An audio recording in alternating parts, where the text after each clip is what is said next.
Bom dia!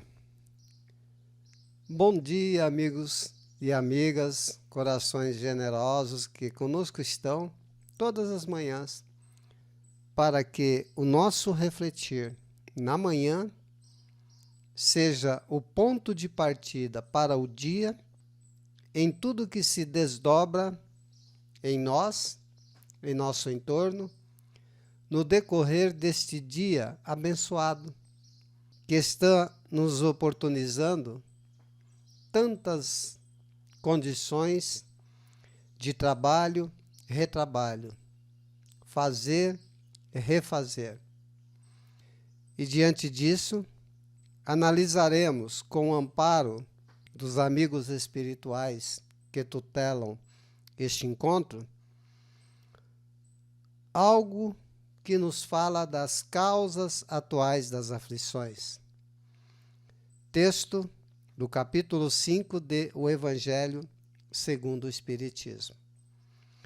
Antes de adentrarmos a leitura do item 5, retornemos um pouquinho para embasamento alguma coisa que nos chama a atenção em relação a esse tema, causas atuais das aflições, no item 4. E nos traz o seguinte questionamento ou autoquestionamento quando nos encontramos numa condição até mesmo deplorável de culpa e de arrependimento pelo que tenhamos feito. E dizemos para nós e até mesmo para outros que conosco estão a seguinte frase: se eu houvesse feito ou deixado de fazer tal coisa, não estaria em semelhante condição. Em seguida, uma pergunta: a quem então há de o homem responsabilizar por todas estas aflições, senão a si mesmo?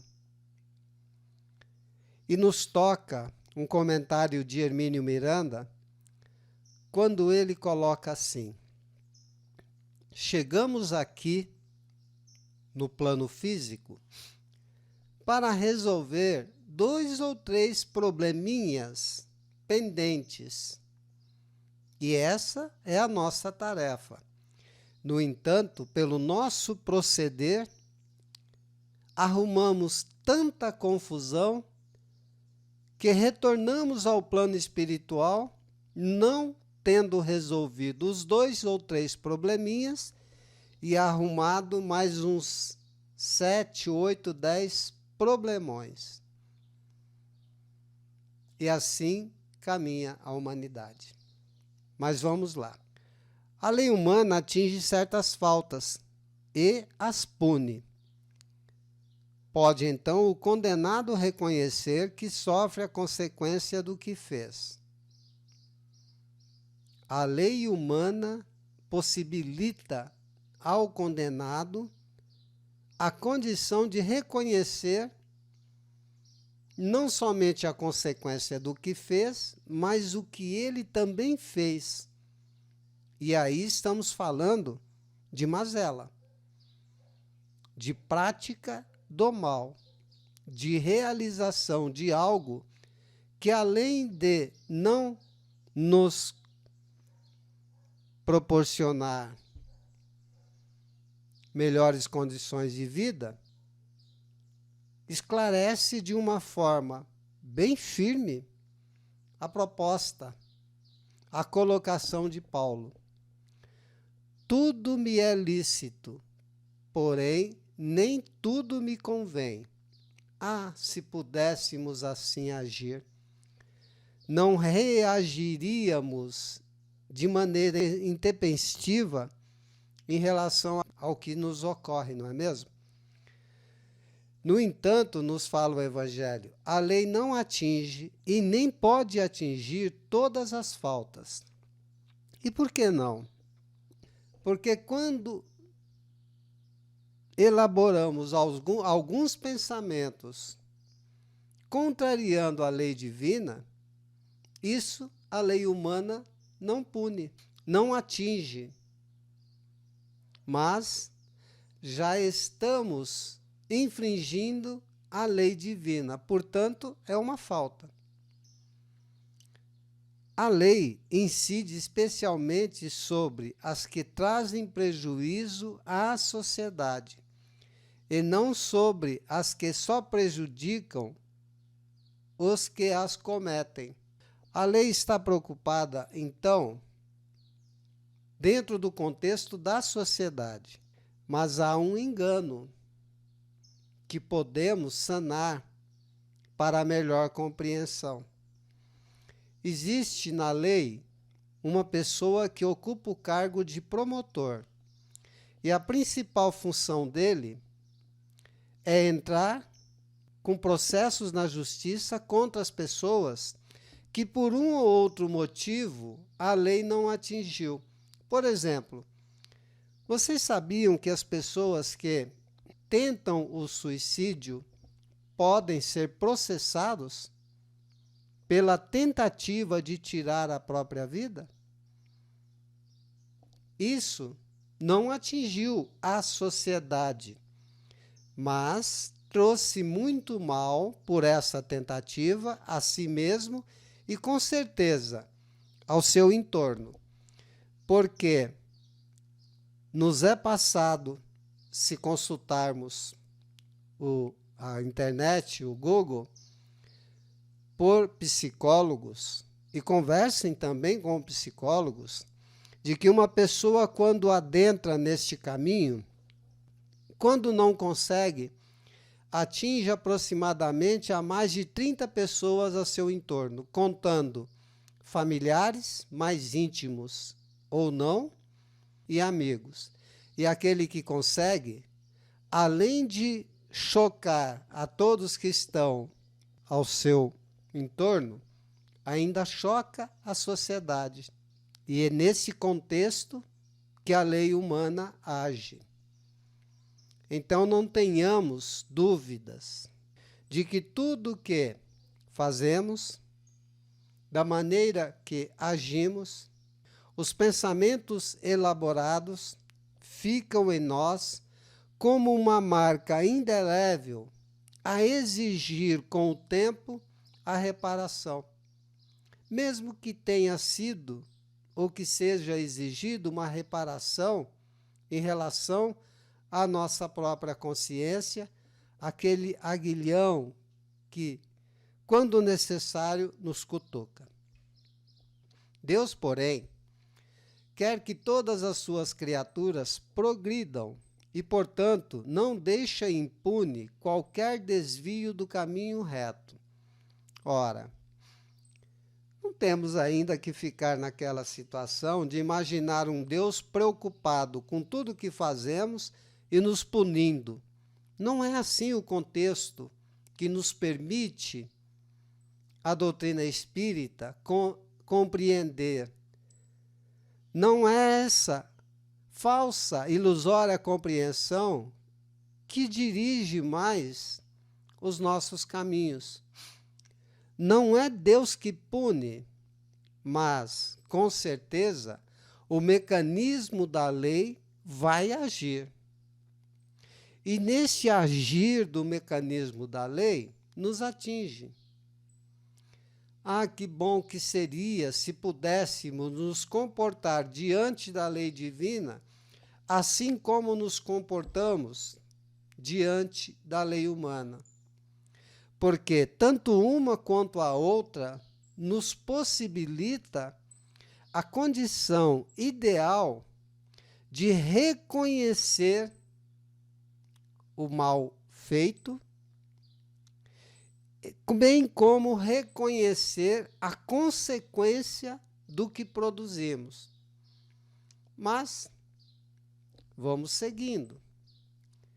Como é dito também no Evangelho, quando as coisas ruins chegam a nós, aí nós debitamos na conta da má sorte, esquecendo que a má sorte é a negligência exercida por nós pela não observância da lei.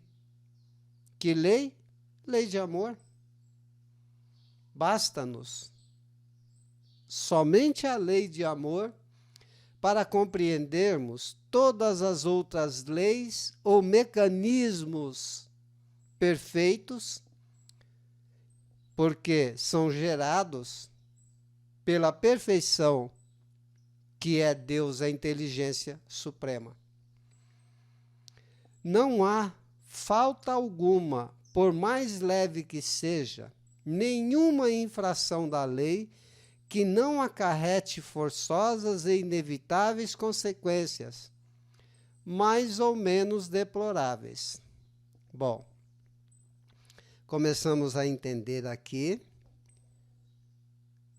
se permitirmos abrir novos horizontes, novos olhares, novas observações com outra ótica de que, ao realizarmos algo que contraria a lei, os mecanismos serão acionados. Porque, ao contrariarmos a lei, criamos o gatilho que aciona o mecanismo. E vem o sofrimento. As consequências inevitáveis, que são mais ou menos deploráveis. Mas quando estamos em sofrimento, não é mais ou menos deploráveis. Em verdade, torna-se excessivamente, pelo nosso gosto, deplorável. Porque ninguém gosta de sofrer. É a realidade. Mas se aciona o gatilho do sofrimento, esperar o quê? Depois que acionou esse gatilho? O sofrimento. Não dá para fugir disso. Daí segue, ou se segue, que nas pequenas coisas como nas grandes, o homem é sempre punido por aquilo em que pecou. Mudemos o contexto, senão não encontraremos o consolo na mensagem do Evangelho. Não é o homem punido exteriormente. A punição é de si para consigo mesmo, através da culpa e do remorso. E sabedor de que errou, porque pecar é nada mais, nada menos do que errar, não é? Damos a esta palavra o peso que pode se tornar até confortável para seguirmos adiante. E neste errar, nós receberemos, por uma lei, entre aspas, chamada retorno, retornará a nós aquilo que oferecemos para os outros e para a vida. Em função disso, os sofrimentos que decorrem do erro ou do pecado, como está no Evangelho, lhes são uma advertência de que procedeu mal. Se nós nos aprofundarmos, nos permitirmos sentir o espírito da letra, essa advertência, portanto, é interna, a indicar ao homem o seu mau procedimento. Porém, e aqui vem a mensagem de consolo para a nossa compreensão, mesmo estando no erro, mesmo sentindo-se punido, e falamos repetindo por si mesmo, esses erros, de uma certa forma, falando muito alto, dão experiência, nos dão experiência, nos fortalece o erro quando temos a compreensão da necessidade, através do erro que provoca o sofrimento, a melhoria. E isso, em assim, olhando, sendo olhado por nós, vai fazer nos sentir a diferença real entre o bem e o mal. E vai nos conduzir a um caminho aonde descobrimos, tiramos o véu, buscando na compreensão desse procedimento uma realidade inconteste, a necessidade de se melhorar para que, de futuro, pelo menos tentar evitar aquilo que lhe originou uma fonte de amarguras. Pelo menos tentar, em realidade, sair desse contexto de mau procedimento, com a necessidade a bater em nossa porta com veemência para que busquemos a melhoria. Sem isso, motivo não haveria para que o homem se emendasse, se corrigisse, melhorar-se,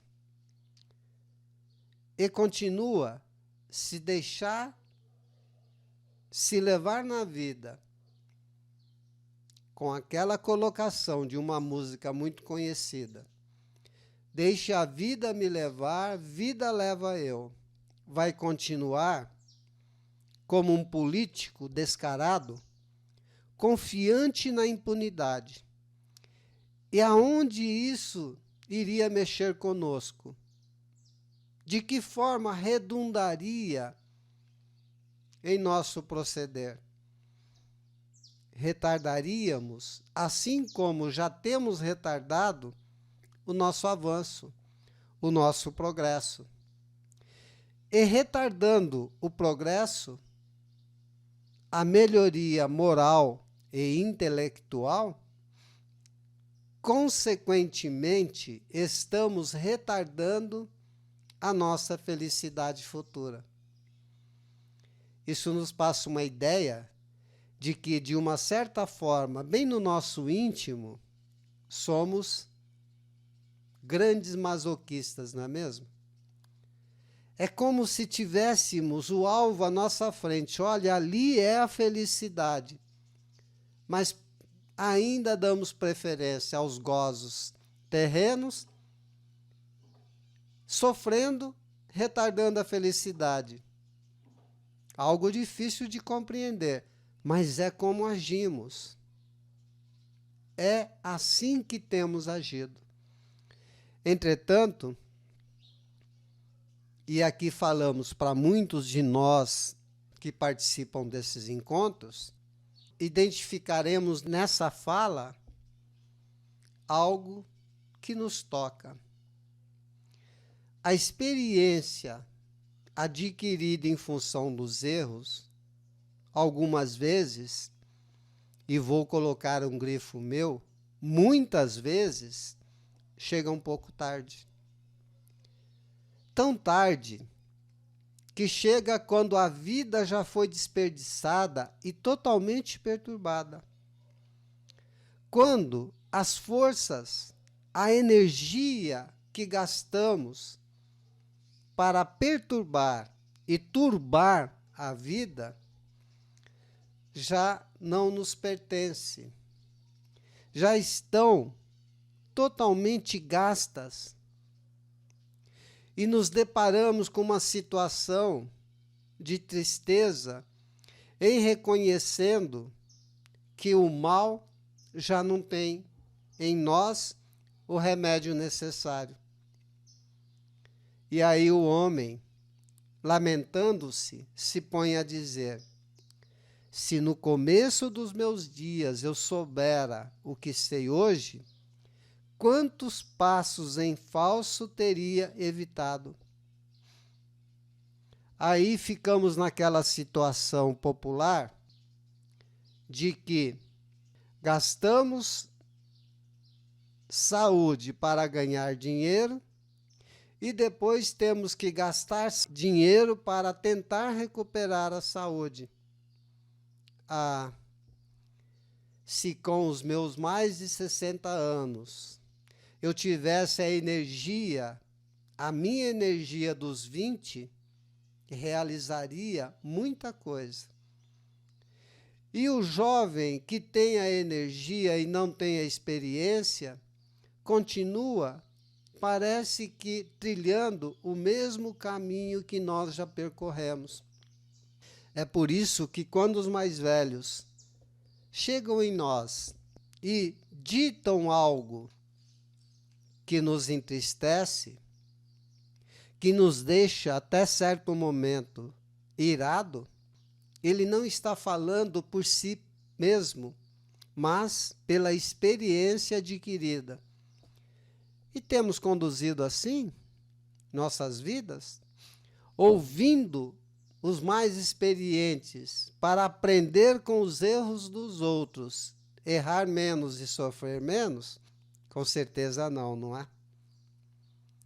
E se houvesse de recomeçar, é o tema da manhã, é recomeçar, e aqui nos cabe outra situação consoladora, não se preocupe, não se emaranhe, não se sinta chafurdado totalmente na lama, na areia movediça, porque não existe esta situação para a proposta divina em nossas vidas. Se houvesse de recomeçar, sabe por quê? Vai recomeçar. De uma forma ou de outra, vai ter que recomeçar. Por isso, muitas coisas que deixamos, ou adiamos, ou postergamos a realização, deixando de realizar aquilo que é necessário, em determinado momento, numa situação bem pontual, vamos ter que realizar. As condições mais adversas, na maioria das vezes, pode nos levar a um descontrole maior. Então realizemos agora, mesmo com sacrifício, mesmo com dificuldade. Eu costumo dizer uma coisa que parece brincadeira, mas é sério, viu, pessoal? Certa fase da minha vida estava tão difícil que eu pedi a Deus paciência todo dia. E Deus foi tão bom comigo que me deu 2 sogras e 13 cunhados. Haja paciência. Então vejam, não foi me dado paciência, mas a ferramenta para trabalhar. E já tenho, acredito que falta muita coisa ainda. Talvez um cadiquinho, como diz o mineiro, de paciência eu já tenha. Diante disso, conduzir-se de outra maneira, se pudesse recomeçar, é a proposta que temos que ter em nosso recomeçar diariamente. É tratarmos de nos conduzir de outra maneira, mais leve, para que possamos perceber a leveza da vida, para que possamos ter em nós a alegria pelo viver, a alegria das oportunidades que Deus nos oferece e das boas realizações, não ficando na condição de poder fazer, mas fazendo. No entanto, o homem já em idade avançada não tem mais tempo. Não tem nesta reencarnação. Terá em outras reencarnações, com certeza. mas age como aquele obreiro preguiçoso que diz: perdi o meu dia. Também ele diz: perdi a minha vida.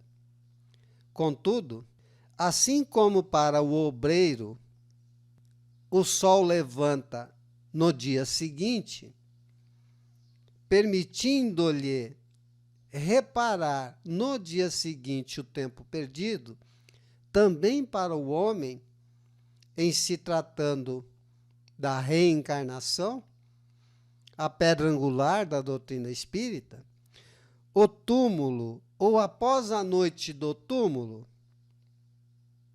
virá a seu encontro um sol brilhante de uma nova vida, de uma nova oportunidade, de uma condição de considerar tudo de outra maneira, de uma maneira boa, que nos traz tranquilidade, que nos permite nos mantermos em menor desequilíbrio. E neste estar em menor desequilíbrio, conseguimos, mesmo que de maneira pequena, equilibrar nossa vida e nosso caminho. E nesta nova vida após a noite do túmulo, será-lhe apresentado a possibilidade de aproveitar a experiência do passado e ter em si, manter em si as resoluções para o futuro. Ora, finalizando, nos lembramos agora de uma situação vivenciada há uns 50 anos atrás, aonde tínhamos como uma pessoa amiga e muito querida, uma senhora com seus mais de 60 anos. Portanto, ela já retornou à pátria espiritual. E em chegando na casa dela, eu percebi que ela estava fazendo uma toalhinha de mesa.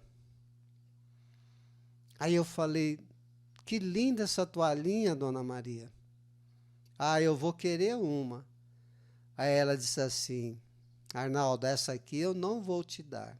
Eu falei: por que essa não? Mas eu quero essa, brincando com ela, né?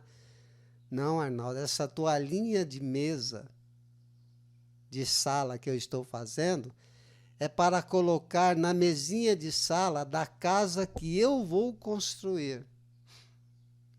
Naquele momento, ela se propôs a levar a sua vida, a conduzir a sua vida de uma forma diferente, tendo um propósito de vida. Qual é o nosso propósito de vida hoje? E ela conseguiu. 30 anos depois, ela tinha a casinha dela e lá estava a toalhinha de mesa na mesinha de centro da sala. Um exemplo de perseverança que ela me passou. E um exemplo de possibilidade que nós temos, desde que queiramos.